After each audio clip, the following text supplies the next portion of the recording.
اعوذ باللہ من الشیطان الرجیم بسم اللہ الرحمن الرحیم۔ سورۃ البقرہ کی آیت نمبر 209، 210، 211 آیتیں تلاوت کی جا رہی ہیں۔ آپ حضرات سے درخواست ہے دھیان اور توجہ کے ساتھ سماعت فرمائیں۔ فَإِن زَلَلْتُم مِّن بَعْدِ مَا جَاءَتْكُمُ الْبَيِّنَاتُ فَاعْلَمُوا أَنَّ اللَّهَ عَزِيزٌ حَكِيمٌ۔ پھر جو روشن دلائل تمہارے پاس آ چکے ہیں، اگر تم ان کے بعد بھی راہ راست پر، سیدھے راستے پر سے پھسل جاؤ گے تو یاد رکھو اللہ اقتدار میں بھی کامل ہے اور حکمت میں بھی کامل ہے۔ ان آیات میں دو صفتوں کا ذکر کرنے کا مقصد یہ ہے، چونکہ اس کا اقتدار کامل ہے اس لیے وہ کسی وقت بھی تمہاری بدعملی کی سزا دے سکتا ہے۔ چونکہ اس کی حکمت بھی کامل ہے، اقتدار بھی کامل ہے اور حکمت بھی کامل ہے، اس لیے وہی اپنی حکمت سے یہ طے کرتا ہے کہ کس کو کب کتنی سزا دینی چاہیے۔ لہٰذا ایسے کافر فوری طور سے عذاب میں پکڑے نہیں جا رہے ہیں تو اس سے یہ سمجھ بیٹھنا حماقت ہے کہ وہ سزا سے ہمیشہ کے لیے بچ گئے۔ آج دنیا کے اندر جو حالات چل رہے ہیں، مسلمان باضابطہ کہتے ہیں کہ کیوں نہیں اللہ کی پکڑ آتی ہے۔ اللہ تبارک و تعالیٰ کی حکمت بھی کامل ہے، اللہ کا اقتدار بھی کامل ہے۔ ہم جو سوچ رہے ہیں، ہم جو سمجھ رہے ہیں، اللہ تبارک و تعالیٰ کی سمجھ ہم سے کئی گنا بڑھی ہوئی ہے۔ اس لیے اللہ جب چاہیں گے، جس وقت چاہیں گے، اللہ اس وقت اس کی گرفت کر لیں گے۔ مسلمانوں کو اللہ کی طرف رجوع ہونا چاہیے، اللہ سے مانگنا چاہیے۔ هل ينظرون إلا أن يأتيهم الله في ظلل من الغمام والملائكة وقضي الأمر وإلى الله ترجع الأمور۔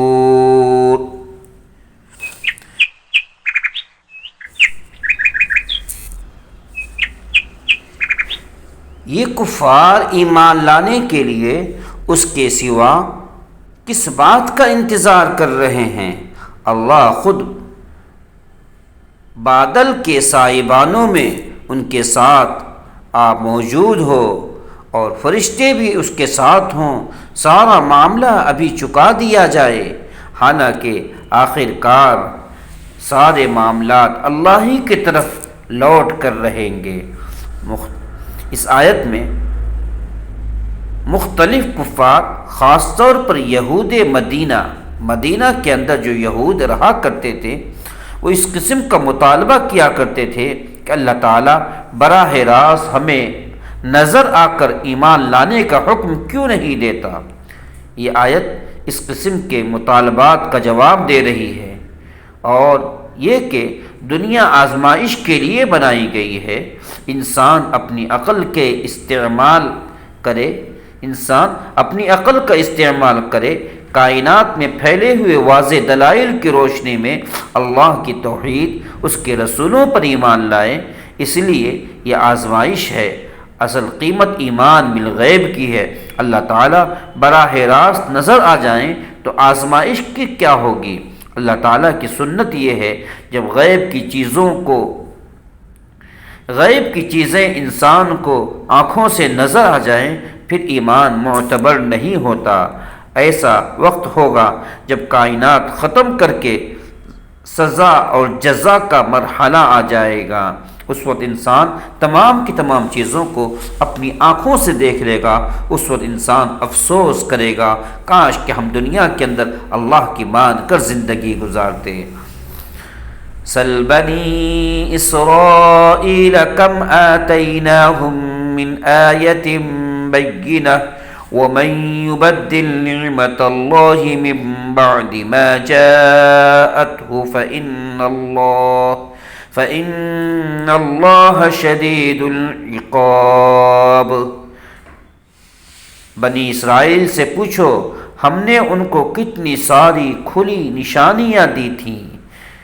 جس شخص کے پاس اللہ کی نعمت آ چکی ہے پھر بھی وہ اس کو بدل ڈالے تو اسے یاد رکھنا چاہیے اللہ کا عذاب بڑا سخت ہے۔ اللہ نے بے شمار نعمتوں سے ہر انسان کو نواز رکھا ہے، ہر انسان کو ڈرنا چاہیے وہ اللہ جو نعمتوں کو دینے والا ہے، وہ اللہ جو گھر کو دینے والا ہے، وہ اللہ جو مال و دولت کی بہتات دینے والا ہے، وہ اللہ اس کو لینے پر بھی قادر ہے، اللہ ہر چیز پر قادر ہے۔ اس لیے انسان کو ڈرتے رہنا چاہیے اور اللہ کی مان کر زندگی گزارنا چاہیے۔ اللہ ہم سب کو صحیح معنوں کے اندر سچا اور پکا مسلمان بنائے، شریعت اور سنت کے مطابق زندگی گزارنے کی توفیق عطا فرمائے۔ وآخر دعوانا ان الحمد للہ رب العالمین۔